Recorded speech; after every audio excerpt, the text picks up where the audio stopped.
Two friends A and B are standing a distance x apart in an open field and wind is blowing from A to B. ठीक, देखो अब यहाँ पे person A है, यहाँ person B है। HCV का एक अच्छा क्वेश्चन है ये वाला। ये A है, ये B है, इनके बीच का गैप है x।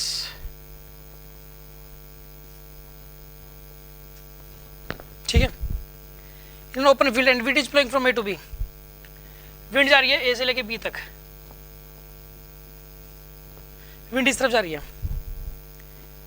A beat a drum and B hears the sound in T1 time। A ने बीट किया, B ने सुना कितने टाइम में? T1 टाइम में। ठीक है ना। आफ्टर सीज द इवेंट, दिख तो उसी टाइम जाती है कोई चीज़, क्योंकि लाइट की स्पीड 3×10⁸ होती है। जैसे ही वो घटना घटी उसी टाइम दिख गई, लेकिन वो सुनती बाद में है। क्यों? क्योंकि स्पीड साउंड की चलने की 332 मीटर पर सेकंड होती है, कम होती है। हमेशा अगर बादल अगर गरजते हैं तो उनकी जो चमक है बिजली की वो पहले दिख जाएगी और आवाज़ बाद में आती है। क्यों? क्योंकि वो डिस्टेंस ज़्यादा है। तो टाइम लगा इसको T1 और स्पीड ऑफ विंड जो है वो है इसके अंदर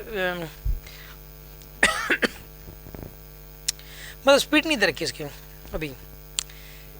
हाँ, A and B interchange their position and the experiment is repeated. This time B hears the drum T2 time after it sees the event।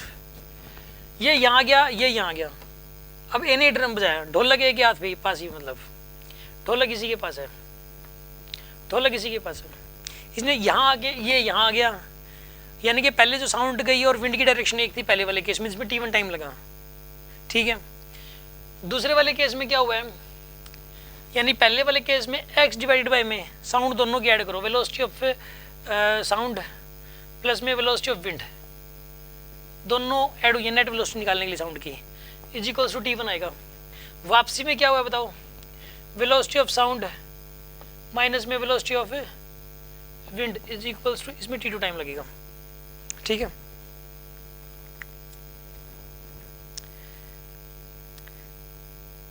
calculate the velocity of sound in still air v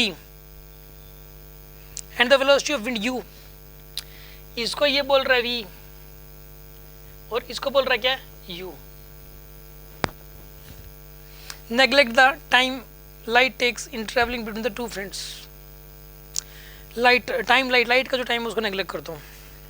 u और v की value पूछी है, x दे रखा है, इसने x भी दे रखा है, T1 T2 दे रखे हैं, दो इक्वेशन सोल्व हो जाएगा। सुनो, पहले वाले केस में क्या हुआ, x डिवाइडेड बाई में v plus u is equals to T1। दूसरी इक्वेशन क्या बनेगी, x डिवाइडेड बाई में v minus u is equals to T2। दो अननोन है बस इसमें, एक तो u और एक v, और दो इक्वेशंस हैं, इनको सोल्व करना आपको। करते हैं सोल्व इनको। देखो आप ऐसा करो, इसको सोल्व करने के लिए u प्लस वी की वैल्यू निकाल लो। u प्लस वी की वैल्यू है x बाई T1 और u और v माइनस यू, यानी कि माइनस यू प्लस वी की वैल्यू कितनी है यहाँ पे, x बाई T2।